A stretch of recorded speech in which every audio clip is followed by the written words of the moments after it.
The advocates for Fire Service-Based EMS Coalition believe that fire service-based EMS systems are strategically positioned to deliver pre-hospital emergency medical services that incorporate time-critical response and effective patient care. Fire service-based EMS emphasizes responder safety, competent and compassionate workers, and cost-effective operations.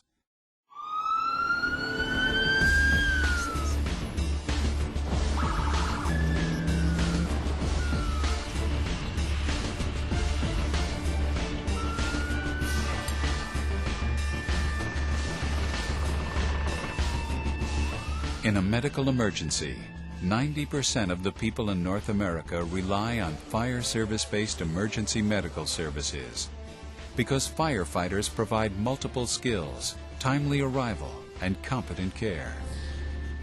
For EMS, the right response. Firefighters have dedicated their careers to saving lives and property.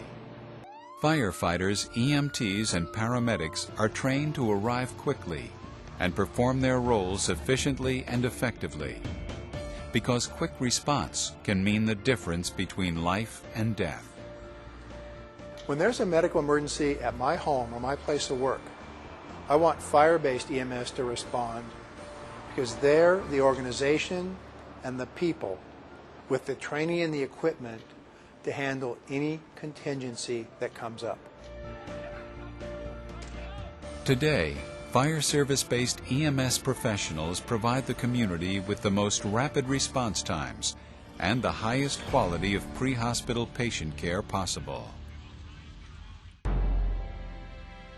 The emblem you see on every one of their emergency medical response vehicles says it all.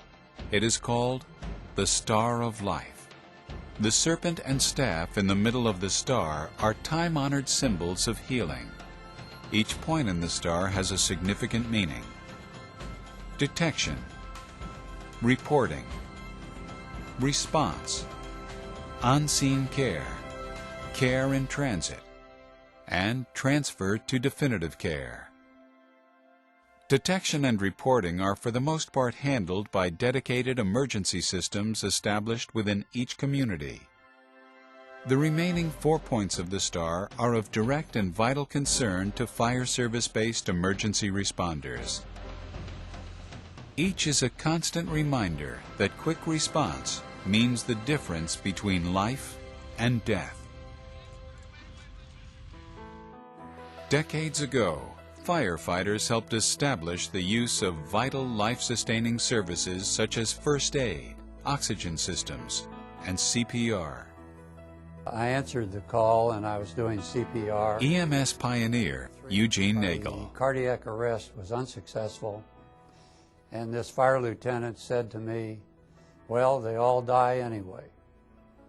And at that time, 1963, in the hospital, we would occasionally have a success with a cardiac arrest. And when he said they all die outside in the street, I said there has to be some reason. We obviously can save lives in the street if we do something like we do in the hospital. And that became the center of the idea for trying to change how we treat patients in the street. The modern approach to emergency medical services was supported by the revolutionary study, Accidental Death and Disability, the neglected disease of modern society. We chose the firefighter to deliver this emergency care because the firefighters were available. We didn't have to invent them. They were there. They were stationed throughout the community, and they were willing to learn. They were easy to teach. Today we are guided by another landmark, the Institute of Medicine's Future of Emergency Care Report. If there are any government agencies or public groups that think that EMS is a static discipline, they are sadly wrong. And in fact, there is a recent paper by the Institute of Medicine in Washington that lists the areas where improvements and changes are needed. The IOM's recommendations envision a 21st century emergency care system where care is seamless between all points on the Star of Life. accountable, and able to perform well both day to day and in times of disaster.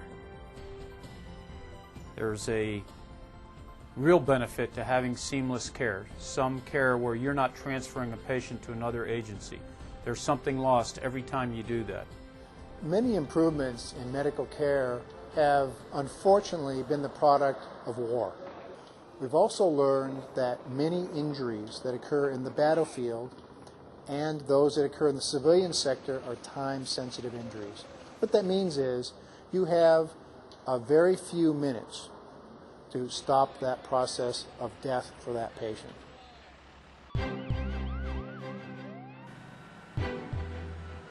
Fire service-based responders are professionally trained to operate within the time-critical windows common to both medical emergencies and fires.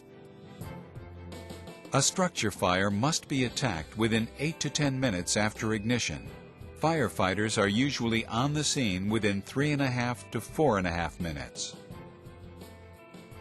In cardiac arrest, brain death typically occurs within 8 to 10 minutes. The time between cessation of the heartbeat and initiation of CPR, defibrillation, and advanced cardiac life support determines the patient's chances for survival. For the treatment of heart attack victims, medical experts, including the American Heart Association, recommend response times of less than 5 minutes. Fire service-based EMS professionals regularly meet such response times. Documented survival rates for cardiac arrest patients are markedly higher for patients served by cross-trained, multi-role firefighters than for those victims served by providers in non-fire service-based systems. For the public, it means you dial one number, 911, and no matter what your emergency, you get the fire department. And the fire department is equipped and trained to handle that emergency, whether it's a fire, an EMS call, or anything else. We are naturally deployed in virtually every community in this country, in every neighborhood in this country. Fire departments are deployed for rapid response.